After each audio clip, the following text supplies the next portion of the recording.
Selamat pagi bagi Anda yang baru bergabung bersama kami pemirsa. Anda menyaksikan Market Buzz dan tidak seperti biasanya di mana kita akan berbincang bersama dengan pengamat pasar modal atau analis. Hari ini kita akan berbincang dengan emiten. Namun sebelumnya pemirsa kami hadirkan beberapa informasi khususnya seperti market spotlight atau sentimen yang menjadi perhatian utama kami, di antaranya pemirsa ada Bank Mandiri, Telkom, BBNI, saham kelolaan Danantara yang kemarin ditutup justru mengalami pelemahan, cenderung mengalami pelemahan pemirsa ya.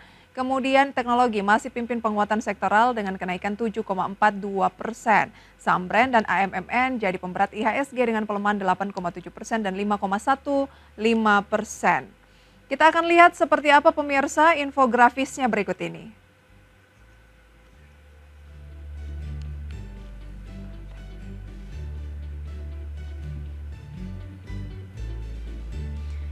Dari Market Spotlight kita beralih ke agenda ekonomi. Di antaranya pemirsa ada Amerika Serikat indeks kepercayaan konsumen, kemudian ada produk domestik bruto kuartal 4 dari Jerman dan beberapa agenda dari sejumlah negara lainnya.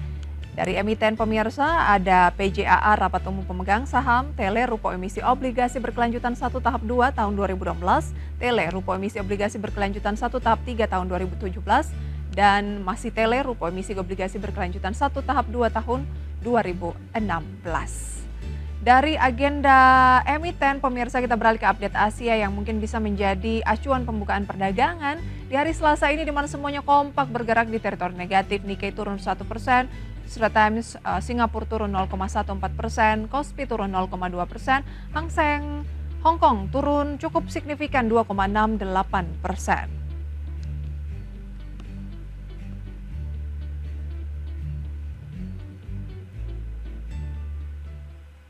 Hari ini pemirsa kita akan membahas mengenai prospek cerah dari industri hijau bersama dengan PT Pertamina Geothermal dan sudah hadir melalui video conference Pak Yuriski Rio, Direktur Keuangan PT Pertamina Geothermal Energi Tbk. Selamat pagi Pak Rio.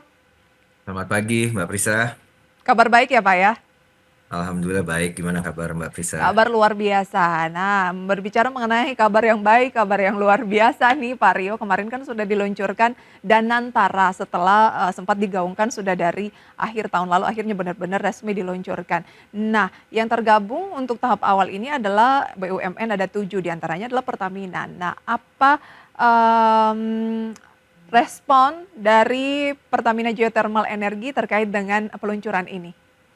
Ya, sebenarnya menurut kami responsnya it's quite positif ya untuk PGEO atau PT Pertamina Geothermal Energi karena bisa dibilang saat ini kita tuh berada di critical junction ya, di mana seluruh pemain industri ya, termasuk kita geothermal developers, kemudian pemangku kepentingan dan sebagainya, kita ini udah singing the same song, singing the same tune untuk selalu mensupport program dari pemerintahan yang baru ini ya, terkait dengan yang adanya successful energy transitions, kemudian untuk memberikan kontribusi kepada GDP growth, dan yang ketiga adalah tentunya untuk mencapai ketahanan energi.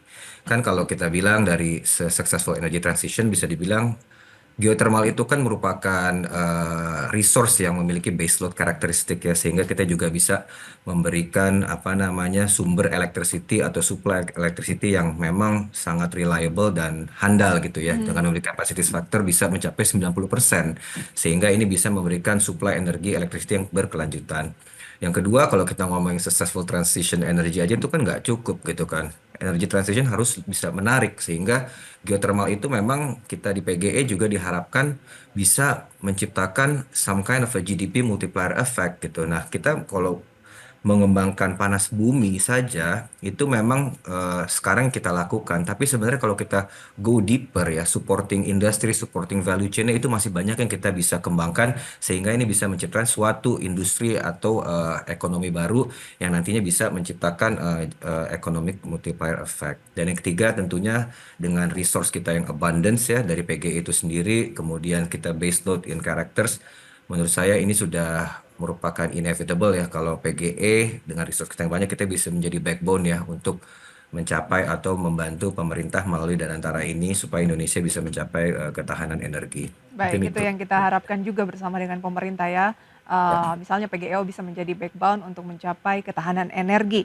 Ya. Nah, melantai di bursa sejak 23 Februari 2023, apa perubahan signifikan yang sudah terjadi setelah 2 tahun menjadi perusahaan terbuka? Oke, mungkin sebagai konteks ya, kalau kita ngomong pengembangan panas bumi itu kan memang ada project life cycle-nya ya Mbak Prisa ya. Dimana kalau kita melakukan capex spending di tahun ini itu nggak semata-mata apa revenue-nya bisa kita nikmati di tahun mendatang gitu. Jadi ada proses-proses yang harus kita lalui gitu kan. Nah, kalau PGE sejak kita go public ya dari 2023 yang lalu itu kita udah mencapai beberapa milestone penting ya dalam pengembangan bisnis yang kuat signifikan, apalagi kita sebagai perusahaan TBK yang bergerak di panas bumi. Kalau secara konkretnya, Desember 2024 lalu tuh kita telah menyelesaikan namanya mechanical completion ya untuk proyek PLTP Lumut Balai Unit 2 kita yang di sini merupakan bagian dari upaya kita untuk meningkatkan kapasitas terpasang sebesar 55 megawatt yang akan COD very soon. Yang kedua juga kita telah melakukan completion ya terhadap steam field development untuk area kami di Hulu Lais sebesar 110 megawatt di mana nantinya PGE itu akan supply uap kepada power plant milik PLN yang dengan target COD-nya itu very soon ya 2027.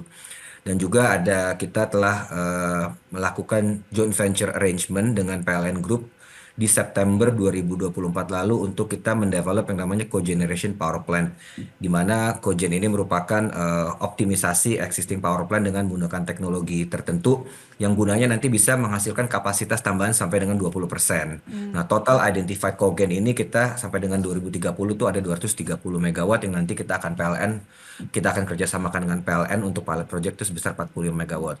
Nah, itu kan tadi target jangka pendek. Nah, untuk memenuhi target jangka menengah, di 2024 kemarin kita juga udah menyelesaikan ya beberapa important milestone. Contohnya seperti telah disetujunya final investment decision supaya kita bisa memulai activity untuk eksplorasi, terutama untuk beberapa proyek strategis kami. Seperti Lumut Balai Unit 3, itu nanti ada 55 megawatt. Itu target COD-nya mungkin masih di 2030. Proyek Tanjung 3 itu juga sebesar 50 megawatt. Nanti target COD itu ada di tahun 2028. Lahendong 78 50 megawatt itu nanti COD di 2028. Serta proyek kami yang baru juga namanya Kota Mobagu untuk unit 1 dan 2 itu sekitar 50 megawatt. Mhm. Ini juga hasil joint venture dengan salah satu large fund dari UAE ya, Mubadlah. Nah, nantinya proyek-proyek ini memang yang kita kerjakan sekarang memang ntar akan memberikan impact tuh menambah kapasitas terpasang dalam medium long term gitu kan sampai 3 sampai 5 tahun ke depan untuk menopang pertumbuhan kita. Nah, kalau dari sisi production itu sendiri 2023 dan 2024 itu PGE kita udah rekor produksi tertinggi sepanjang sejarah ya, all time high ya, bahkan melebihi corporate guidance yang kita sampaikan ke media maupun ke Baik. analis. Di tahun 2023, production kita mencapai 4.735 gigawatt hour dan 2024 kita mencapai 4.827 gigawatt hour. Baik, Seperti itu. ada sejumlah important milestone yang dilakukan di 2024 sudah dicapai dan memulai eksplorasi, bahkan ada rekor produksi dari 2023 ke 2024. Tapi untuk laporan keuangan kinerja full year 2024 memang belum rilis ya Pak Rio ya? Belum. Belum. Apa saja kira-kira yang akan menjadi penopang dan boleh disampaikan sedikit peluangnya seperti apa? Ya, kalau kita lihat ya mungkin di sepanjang 2024 ini saya bisa bilang ya, mungkin saya belum bisa disclose angkanya, tapi saya yakin kita bisa mencapai kinerja yang cukup solid ya. Tadi saya sampaikan bahkan our production level itu mencapai 4.827 gigawatt hour, di mana target kita tadinya di sekitar 4.600-an aja gitu kan.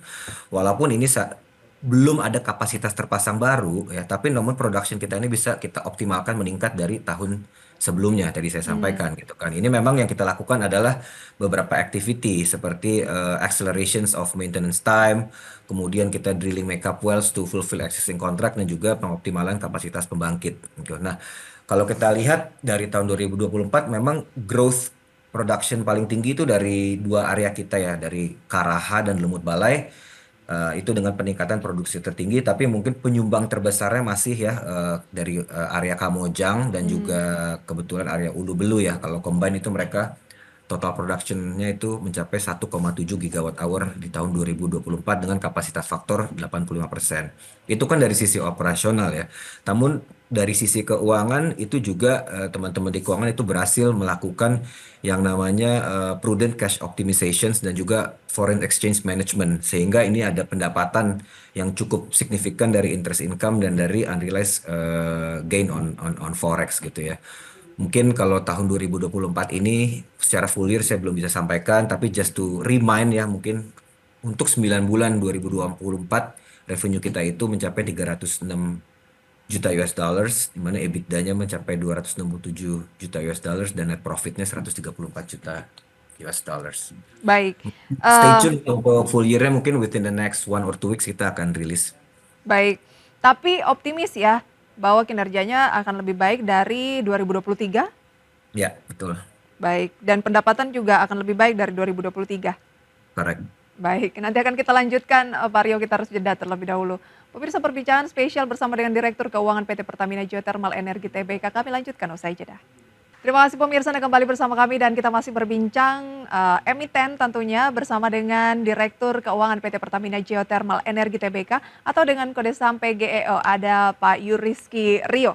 Baik Pak Rio, kita lanjutkan. Berarti untuk penambahan kapasitas terpasang yang akan menjadi penopang utama di tahun 2025 masih dari Lumut Balai Unit 2 ya. Dan ada lagi tidak Pak Kamojan mungkin? Ya, kalau penambahan kapasitas terpasang tahun ini betul yang disampaikan Mbak Prisa, itu ada additional 55 megawatt ya dari Lumut Balai Unit 2 yang akan COD very soon.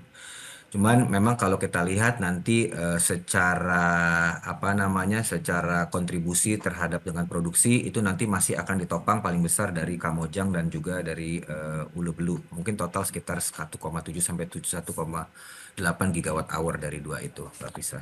Oke, karena memang misalnya Kamojang nih kapasitas terpasang yang terbesar begitu ya. Betul, betul. Berarti total untuk 2025 ada 728 ya Pak ya? Betul, dan ini juga merupakan kan selama ini kalau Mbak Prisa notice ya, PGE itu pada saat IPO kita masih memiliki 673 megawatt ya kapasitas terpasang. Dan akhirnya saat ini kita juga very proud ya, kita bisa akhirnya menambah kapasitas terpasang yang akan COD very soon ya dari Lumut Balai Unit 2 tadi disampaikan.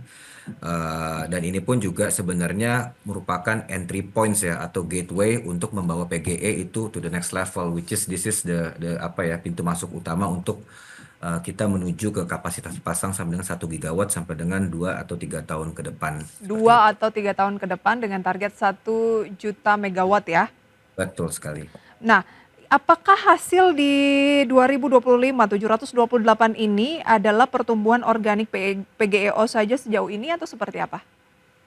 Ya, ya betul. Bisa dibilang sebenarnya untuk penumbuhan sampai dengan 55 megawatt di 2024 ini betul ini merupakan purely organic growth atau our strategi ya, Mbak Prisa. Oke, lantas apa yang menjadi tantangan terbesar untuk tahun 2025? Kalau kita lihat kan ada sentimen global soal peluang Amerika Serikat di tengah pemerintahan yang baru, Trump jilid 2 kembali ke energi fosil. Apakah memberikan dampak signifikan ke industri energi hijau? Dikhawatirkan seperti itu atau bagaimana tanggapan dari PGEO dan langkah Ya. optimismenya seperti apa Pak Rio? Ini memang sangat topik yang sangat menarik ya yang Betul. memang kita lagi diskusikan belakangan ini ya. Tapi ya kita di PGE juga dari kita selalu melihat apa ya, memandang segala perkembangan ya baik dari tingkat global maupun domestik. Ini semua sebenarnya sebagai risk management ya atau sebagai antisipasi terutama atas dinamika industri energi yang terus berubah dan berkembang gitu kan. Tapi kan ya kalau kita lihat komitmen global terhadap transisi energi termasuk Indonesia sendiri ya melalui Paris Agreement itu menurut saya it still stands gitu. Pemerintah Indonesia bahkan telah menetapkan peta jalan transisi energi dengan target yang quite Hmm, ambitious ya. Termasuk net zero emission itu nggak berubah 2060 bahkan faster 2050 yang nantinya mungkin akan kerefleksikan di RUPTL yang akan soon publish gitu kan.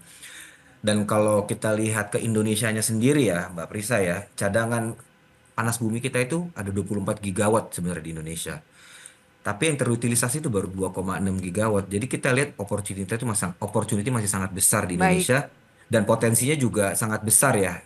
nantinya itu juga untuk bisa kita mengurangi our dependency on fossil fuel energy Oke, gitu bisa kan. kita gunakan sendiri juga sebenarnya ya.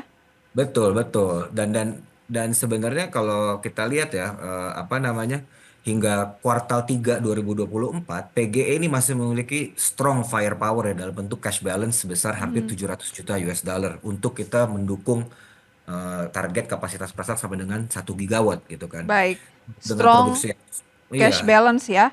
betul, dengan produksi sulit, cash balance yang kuat, Baik. serta leverage profile PGE yang rendah, menurut saya dampak soal baby drill yang dikemukakan oleh Presiden Trump ini diperkirakan dampaknya minimal ya oleh PGE ya. Bahkan Minimal jika ya. Paling tidak 3 tahun ke depan ini masih aman lah ya untuk PGEO. insya Allah masih aman Mbak Oke, Prisa. dengan target juga tadi 1 megawatt ya. 1 gigawatt, 1 gigawatt, baik. Oke, bagaimana dengan pemangkasan anggaran pemerintah? Kalau tadi Pak Rio sudah sampaikan bahwa strong cash balance kayaknya nggak terlalu berdampak, benar tidak? Atau seperti apa, Pak? Iya sebenarnya kan kalau kita lihat kan pemangkasan APBN itu kan sebenarnya tujuannya itu juga baik ya, it's not all that bad. Sebenarnya pemerintah itu kan memberikan ajakan kepada BUMN itu untuk supaya lebih mandiri, supaya gimana caranya kita lebih kreatif ya dalam melakukan fundraising untuk menopang pertumbuhan bisnis.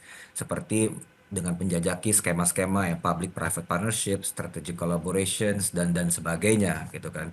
Dan kami pun juga memahami ya bahwa kebijakan pemerintah tuh memang dipengaruhi oleh beberapa faktor gitu kan. Ya kalau kita lihat sekarang our founding fathers, our government memangkas sebagian apa namanya belanja atau efisiensi dalam dalam biaya di level kita pun kita juga melakukan itu ya seperti kita mulai melakukan efisiensi sama dengan 50% untuk seluruh biaya-biaya yang sifatnya itu untuk biaya non produksi selama pemangkasan ini tidak mengganggu aktivitas Produksi? produksi pasti kita akan Oke, jadi di jalankan. luar biaya untuk produksi, jadi masih Betul, dikatakan masih core-nya masih aman seperti itu ya. betul sekali Mbak Baik. Prisa. Nah, lantas ke depan begitu dikabarkan ada kerjasama dengan Pertagas untuk mempercepat pengembangan hidrogen hijau dan Ya. amonia hijau. Boleh dijelaskan sedikit? Iya, ini kita kemarin sudah sign ya joint study agreement dengan Pertagas ya untuk jalin kemitraan. Tujuannya sih untuk melakukan beberapa eksplorasi peluang tadi yang Mbak Prisa sampaikan untuk green hydrogen dan juga green ammonia yang nantinya mungkin bisa jadi sumber energi masa depan. Dan saat ini sih kalau PGE dan Pertagas kita udah mulai masuk ke tahap kajian teknis, kemudian feasibility study untuk kita review ya beberapa aspek dari proyek tersebut termasuk Mhm. kira-kira biaya investasinya berapa sih, skema bisnisnya nanti arrangementnya seperti apa, resource allocationnya serta pemilihan teknologi yang optimal gitu kan. Nanti pun proyeknya ini nih nanti akan kemungkinan besar akan dilaksanakan di wilayah kerja panas bumi yang dimiliki oleh PGE. Tapi juga kita mempertimbangkan ya lokasinya memang memiliki potensi optimal untuk mendukung si production dari green ammonia dan green hydrogen tersebut, gitu kan. Sementara itu nanti dari Pertagas sebagai perusahaan infrastruktur penyaluran energi nasional itu mereka sudah mengelola sekitar 2.900 kilometer pipa transmisi gas di Indonesia yang nanti kita bisa leverage gitu kan. Dan memang kalau kita lihat dari anak usaha Pertagas tersebut, mereka tuh punya technical capability ya dalam Mhm. pengelolaan infrastruktur energi yang nantinya tadi saya bilang bisa dimanfaatkan untuk penyimpanan dan distribusi kedua bahan bakar hijau tersebut. Oke. So, jadi kita merasa sih dengan langkah ini Pertamina Group ya, Mhm. as a Pertamina Watt itu bisa semakin memperkuat posisi kita dalam membangun green energy hub even beyond electricity dan again balik lagi ke successful energy transition untuk mencapai zero emission pada tahun 2060 or faster. Amin, kita doakan itu berjalan dengan baik. Singkat saja terakhir Pak Rio, apa pesan untuk pelaku pasar di rumah sebagai gambaran optimisme perusahaan ke depan? Ya, terima kasih Mbak Prisa. Ya, pada dasarnya sih PGE ya, kita terus mendukung transisi energi ini dengan mempercepat pengembangan kapasitas panas bumi menuju 1 gigawatt ya, serta kita juga terus meningkatkan efisiensi operasional melalui kolaborasi strategis dengan potential partner. Nah, again sebagai sumber energi yang memang kita memiliki karakteristik base load yang tadi saya sampaikan, itu memang panas bumi itu memiliki peran yang krusial dalam successful energy transition ini, ketahanan energi nasional dan menciptakan GDP multiplier effects apabila kita berhasil tap into the geothermal supporting value chain seperti produk-produk turunnya tadi. Kami ke depan of course selalu optimis dan harapannya kami akan terus bisa memberikan nilai tambah bagi seluruh pemegang saham dan seluruh pemangku kepentingan dalam mendukung transisi energi ini menuju masa depan yang lebih sustain dan juga sejalan dengan target swasembada energi di Indonesia, Mbak Baik. Prisa. Ini tuh. Sukses selalu untuk Pertamina Geothermal Energi. Target 1 gigawatt bisa segera tercapai dan menjadi energi hijau hub juga tercapai. Dan yang paling krusial adalah swasembada energi. Terima kasih Pak Rio, sukses selalu untuk Anda, sampai berjumpa kembali. Terima kasih, Mbak Prisa. Dan itu dia perbincangan spesial bersama dengan emiten kali ini pemirsa, semoga bisa menjadi referensi untuk Anda. Sebelum kami beralih ke segmen selanjutnya pemirsa, kami update posisi dari indeks harga saham gabungan. Di tengah pukul 9:11 saat ini indeks harga saham gabungan terpantau mengalami tampaknya pelemahan pemirsa di 6.749. Dan cenderung melemah 0,01%, tipis sekali dengan nilai tukar rupiah terhadap dolar Amerika Serikat di 16.299, melemah 0,18%. Dengan deretan saham-saham yang menjadi top gainers dapat Anda saksikan selengkapnya di layar televisi Anda. Antara lain ada WIFI yang menguat 1,63%, bukan naik 10%, IMJS 11,83%, SCMA naik 4,31%, PSAB 2,76%, IMAS naik 21%. Brand EMTK DOOH juga masuk 9 saham top gainers based on value.